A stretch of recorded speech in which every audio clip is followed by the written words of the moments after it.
Guys మనము ఈ వీడియోలో ఒక ఇంపార్టెంట్ టాపిక్ గురించి మనం మాట్లాడుకుందాము. ఆన్లైన్లో ఒక కోర్స్ ప్రొవైడ్ చేసే స్కేలర్ ఇన్స్టిట్యూట్ గురించి మనం మాట్లాడుకుందాం. అసలు వీళ్ళు ఏమేమి కోర్సులు ప్రొవైడ్ చేస్తున్నారు అనేది ఒకసారి చూస్తే mostly they are providing data science and DevOps, ఇంకా డిఫరెంట్ ఆస్పెక్ట్స్లో ఉన్నారు. స్కూల్ ఆఫ్ టెక్నాలజీ అని, స్కూల్ ఆఫ్ బిజినెస్ అని, సో ఇలా రకరకాలుగా ప్రొవైడ్ చేస్తూ ఉన్నారు. సో మోస్ట్లీ ఏంటి అంటే వాళ్ళు ఏ విషయంలో బాగా ప్రమోట్ చేసుకుంటారు, సాఫ్ట్వేర్ డెవలప్మెంట్ అని, మాస్టర్ డిగ్రీ ప్రోగ్రామ్ అని, డేటా సైన్స్ ఎంఎల్ ప్రోగ్రామ్ అని, రకరకాల ప్రోగ్రామ్స్ అనేది ప్రొవైడ్ చేస్తూ ఉన్నారు.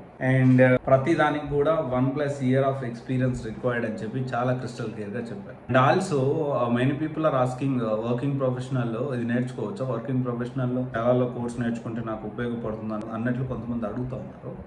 సో ఆన్లైన్లో మనం ఒక కోర్స్ నేర్చుకునేటప్పుడు అది వర్కింగ్ ప్రొఫెషనల్ అయినా కావచ్చు, కొత్తగా వాళ్ళు ఐటీలో కెరియర్ స్టార్ట్ చేయాలనుకునే వాళ్ళైనా కావచ్చు, డైరెక్ట్గా మినిమం ఎక్స్పీరియన్స్ ఉండాలి, ఓన్లీ ఫర్ వర్కింగ్ పీపుల్ అని చెప్పారు.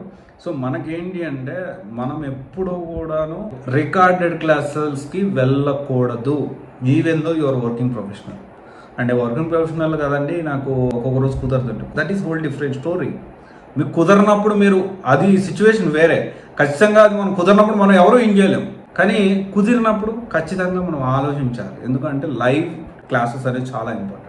If you are serious about your career, you are serious about upgrading yourself, definitely live classes are very important.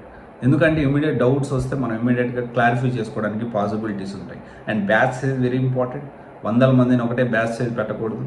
And faculty and also ఇంకొకటి వచ్చేసి ఏంటి అంటే రియల్ టైం ప్రాజెక్టులు provide ఎంతవరకు చేస్తున్నారు అది మనం అందరం అర్థం చేసుకోవాలి.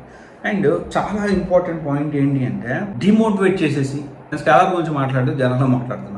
First of all technology work చేస్తున్నాం మనము. Some people online courses cell చేసే కొంతమంది పీపుల్ ఎలా స్టార్ట్ చేస్తారంటే, ఇక మీకు ఫ్యూచర్ లేదు, మీరు ఖచ్చితంగా ఇట్లయితే ఎట్లా, మీరు ఫ్యూచర్లో ఎలా ఉంటారు, ఎలా బతుకుతారు, ఎక్స్పెన్సెస్ అనేది ఎక్కువైపోతాయి, ఖచ్చితంగా మీరు అప్గ్రేడ్ చేసుకోవాలి with data science, with DevOps, లేకపోతే విత్ ఇంకొక దాంట్లోనూ మీరు అప్గ్రేడ్ చేసుకోవాలి, లేకపోతే మీ ఫ్యూచర్ లేదు. సో ఈ విధంగా మనల్ని డిమోటివేట్ చేసి తర్వాత వాళ్ళ కోర్స్ కొనడానికి మోటివేట్ చేస్తారు.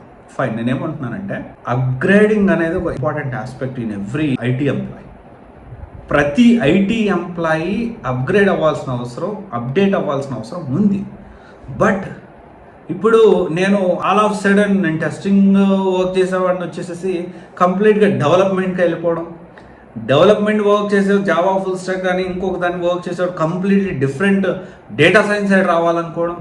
సో ఇది కరెక్ట్ కాదు. ఎందుకు అంటే ఫర్ ఎవ్రీ టెక్నాలజీ హైరార్కీ ఉంటుంది. ఆ హైరార్కీ తెలుసుకొని మనం ఏ టెక్నాలజీలో వర్క్ చేస్తున్నామో, మనం హైరార్కీ ఏంటి, మన నెక్స్ట్ లెవెల్ వెళ్ళాలి అంటే ఎలా ప్లాన్ చేసుకోవాలి, రైట్, నెక్స్ట్ స్టెప్ ఏంటి. ఇప్పుడు ఎగ్జాంపుల్ సేల్స్ ఫోర్స్ ఉంది, ఇప్పుడు పర్లేదు బాగానే ఉంది అనుకుందాం. అయితే ఫర్ సపోజ్ సేల్స్ ఫోర్స్ అనేది డౌన్ ఫాల్ లో ఉంది, అవుతుంది, స్టార్ట్ అయ్యింది. అప్పుడు మీరేం చేయాలి, సేల్స్ ఫోర్స్ వదిలేసి కంప్లీట్ టెక్నాలజీ వదిలేసేసి డేటా సైన్స్ సైడ్ వెళ్ళకూడదు. You should focus on similar గా ఉంటే సిఆర్ఎం టూల్స్ మీద ఫోకస్ చేయాలి, which is Zoho CRM. Second place లో ఉన్న dynamic statistics.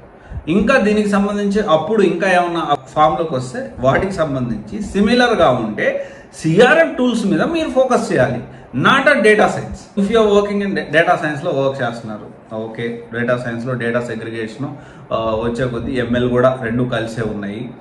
Data science for suppose example చెప్తున్నా, డేటా సైన్స్కి ఏం ప్రాబ్లం ఉండదు, definitely next 15 years it is going to emerging technology, there is no doubt about it. నేను జస్ట్ ఎగ్జాంప్షన్ చెప్తున్నా. కాకపోతే DevOps చూసుకోండి, డెవాప్స్లో ఆల్రెడీ వర్క్ చేస్తున్నాం, ఇప్పుడు డెవాప్స్లో కాల్స్ తగ్గాయి.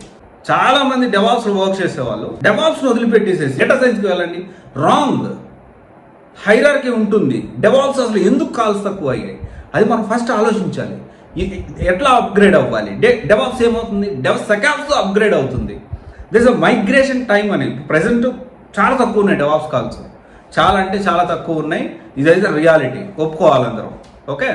అందుకని ఈ మధ్యన కాలంలో నేను చెప్పాను డెవాప్స్ గురించి కొన్ని రోజులు ఆపండి, కొన్ని రోజులు ప్రజెంట్ అయితే కాల్స్ లేవు, మనం చెప్పలేము ఎట్లుంటుంది సిచ్యువేషన్ అని. It is integrating with AI. And 7+8 years experience ఉన్న వాళ్ళు సెకాప్స్కి అప్గ్రేడ్ అవుతా ఉన్నారు.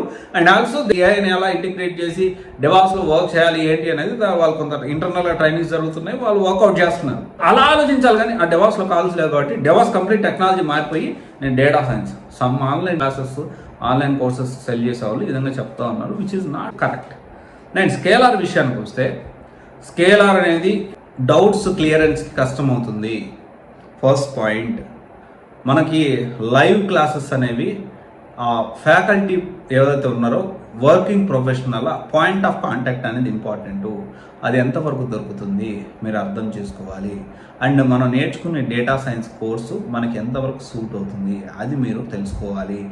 నేను ఏ ఇన్స్టిట్యూట్ ఆన్లైన్లో జాయిన్ అవ్వద్దు అని నేను చెప్పట్లేదు.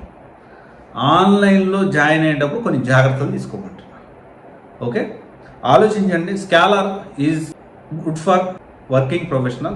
నాన్-ఐటీ వాళ్ళు నువ్వు అప్గ్రేడ్ అయిపో, ఐటీ వాళ్ళు నువ్వు అప్గ్రేడ్ అయిపో, అట్లాగా ఆలోచించండి, డెసిషన్ తీసుకోండి. సో నా స్కాలర్ గురించి అయితే అంత మంచి ఒపీనియన్ లేదు. సో అంటే వీళ్ళు ప్రొవైడ్ చేసే విధానం కానీ, వీళ్ళు ఫీజెస్ కానివ్వండి, జాబ్ రెడీ ప్రోగ్రామ్ కానివ్వండి, ఎన్ని ఇంటర్వ్యూస్కి ఖచ్చితంగా పంపిస్తారో చెప్పరు. సేల్స్ మన కోర్స్ కొనేదాకా ఉంటుంది కానీ ఆ తర్వాత పాయింట్ ఆఫ్ కాంటాక్ట్ ఉండదు. సో ఇవన్నీ కొన్ని డ్రాబ్యాక్స్గా మనం చెప్పుకోవచ్చు స్కాలర్లో. ఎనీవే నచ్చితే మీరు ప్లాన్ చేసుకోండి. బట్ వర్కింగ్ ప్రొఫెషనల్ అయినా ఫ్రెషర్ అయినా ఆలోచించి డెసిషన్ తీసుకోండి స్కాలర్లో జాయిన్ అవ్వాలి అంటే. నేనైతే నా ఒపీనియన్ అయితే నేనైతే రికమెండ్ చేయను. అంత బ్యాడ్ ఒపీనియన్ ఉంది నాకు. సో దానికి చాలా ఉన్నాయి. స్టూడెంట్స్ కొంతమంది నన్ను కాంటాక్ట్ అవ్వడం కానీ రకరకాలు. సో ఆలోచించి డెసిషన్ తీసుకోండి మీరైతే. Thank you.